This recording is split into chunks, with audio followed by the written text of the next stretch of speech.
Hi, I'm Peter Haddock, and I'm here with Steve at the CPA conference. Steve, you just done a big speech to the members here.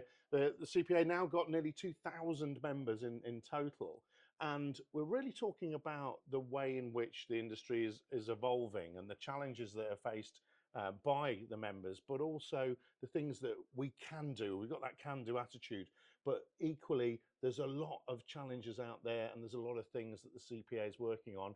And you've just announced at the conference you've got a new decarbonisation and sustainability manager. So lots going on, and you're now heading the organisation. It's a really exciting time, isn't it? It is indeed, yes. So I suppose we'll start with people. We've got 2,000 members to take care of. We were getting spread a little thin on the decarbonisation and sustainability front. Government policymakers making a lot of noise about stuff that's just not quite possible yet.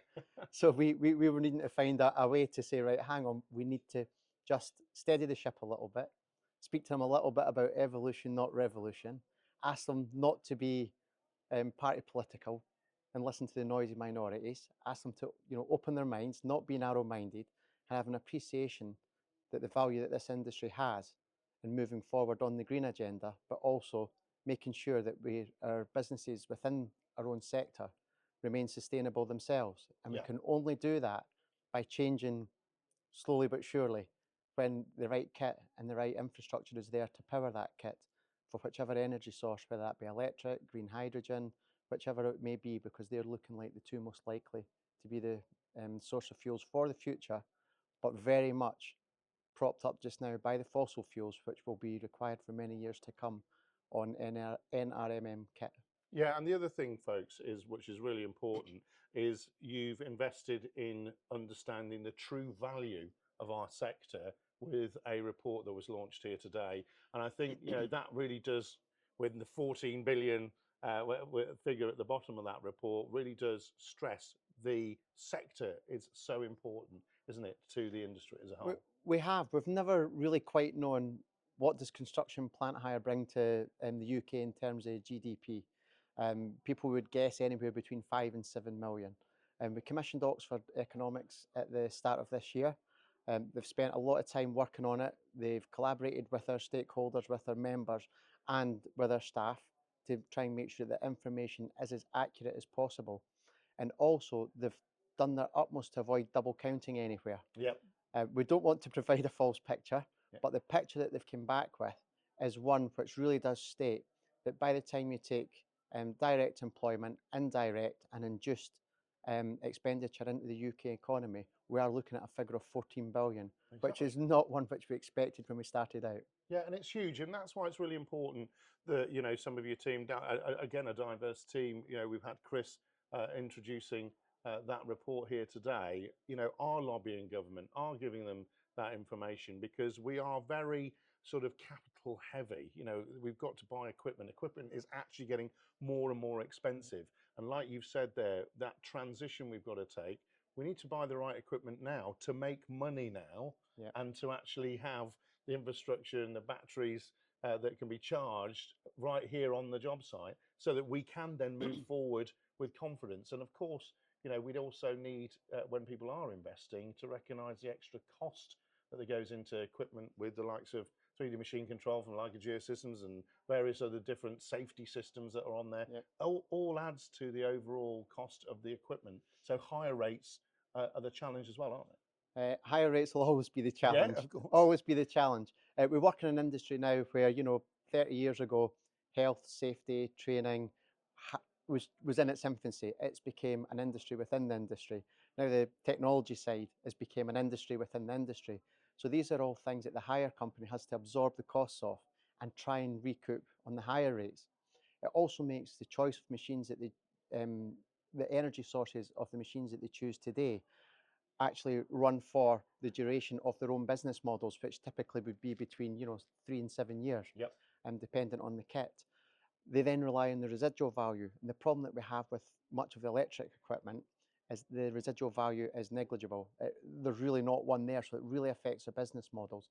This was one of the messages we had to get over to government, because as I mentioned earlier in my keynote speech, that we went on a call, we were told by one of the government departments that they reckons we could have 78% of fossil-fueled NRMM kit, non-road mechanical machinery above 3 tonne, powered by electric. When we asked them for some figures, there was a data analyst on there and he said, well, we reckon it's 30,000 units sold in the year, but in the past year only 103 were electric. That 103. So there's no way you're going to make up that gulf. So we, you know, with introducing a sustainability and decarbonisation manager, it's freeing up a little bit of time so that we can pull these things together with policy, go to government, armed with the Oxford Economic Report, which we will be, which they will already have, and many departments already do have, even though we only got it 24 hours ago. So it is something that we're going to try and weaponise for the benefit of our members and just raise awareness with all our stakeholders, not just government, just everybody who's taken to do with rushing through these changes and these quite simply impossible targets. Yeah, and I think the other thing, the challenge that we always have in the industry is people. You know, so we look out at the members of the room, and you know, there's two of us here as well.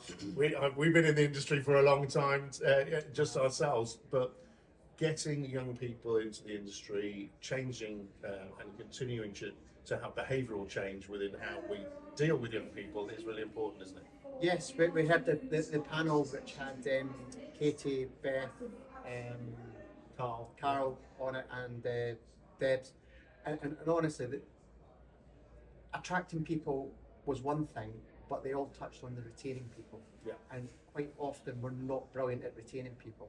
We have to figure out ways of how we'll keep younger people. We're now attracting them through social media, TikTok and the likes. Yeah. Retaining them, we need to give them some sort of incentives, and that's not always promotion. It could be, you know, more training. Salaries always come into it, but that comes with experience and putting in the years and what have you.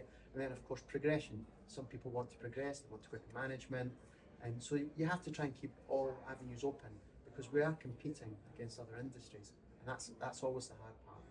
And the other thing that CPA do, which people outside the organisation don't know, is, you know, terms of business, things like that, simple things like that, groups that we're talking about with sort of AI recognition, human form recognition groups and things. All of these things are happening, proliferate from the CPA's accord, don't they? Yeah, that's correct.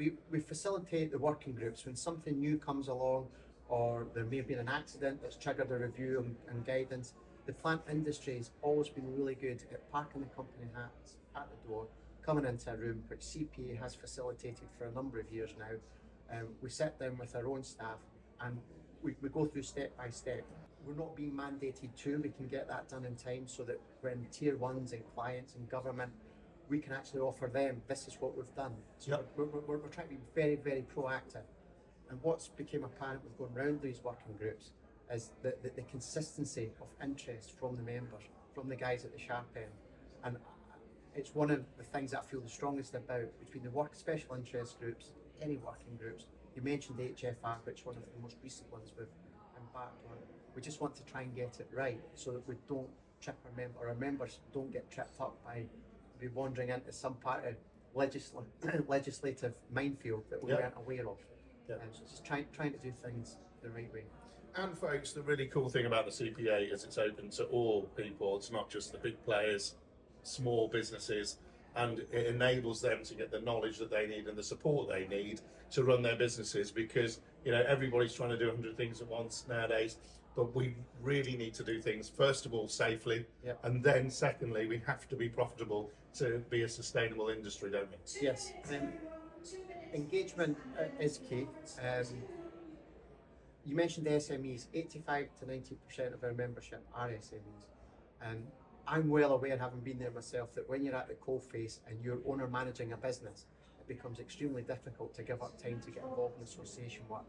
But I would always ask, and you can do it remotely, it's much better to do it in person, but if you can do it remotely, if there's a working group going on, which is one of the things of the day, one of the topics of the day that you've maybe been involved in, you've had a problem with a client, you've had a problem with an employee on a site or in the workshop or in the yard, there's usually something going on. Look at the website, that's something we're actually getting rebuilt in the coming 4 months. Work starts on that this week, but it's so that you can go in there and we're doing our best for everyone. The one thing that's really good is a lot of the bigger companies, as I say, parking the company hats at the door when they come into these meetings, their willingness to share is really, really good, and we can cascade that down to smaller companies simply by them being able to click on the website and see what guidance is available. Well, it's great to see you. Okay. Time for another Peter, panel, thank folks. you. And speak to you soon. Right, Cheers. will do. Cheers.